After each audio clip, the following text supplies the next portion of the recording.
We passed inspection yesterday, so today we're pouring our slab for our garage conversion 2-bedroom, City of Garden Grove.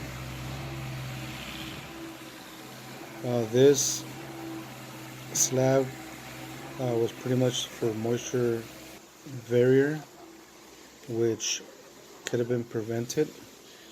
Unfortunately, got to the customer too late, and he already had drawn up his plans and been approved.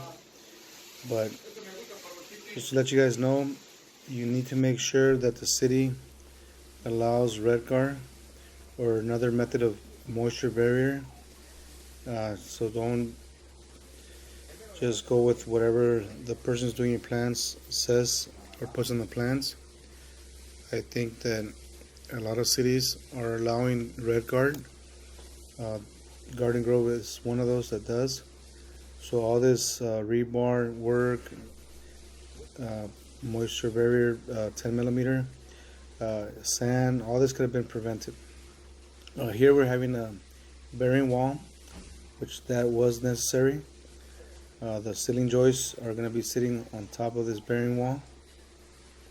So tomorrow we'll start framing. Stay with us till the end. Follow us on YouTube, Instagram, and Facebook. theaduguys.com.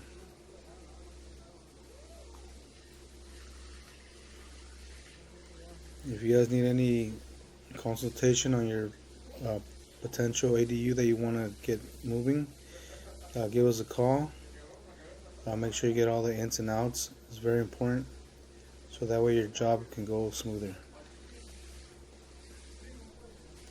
Right now we're being blessed by allowing this garage conversions, second dwellings to your existing home. I highly recommend anybody that can do this to go for it. Do it.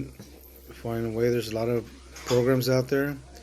There's many ways you can make this happen.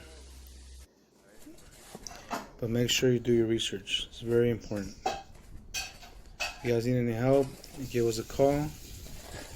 310-984-9398, or look us up, theaduguys.com.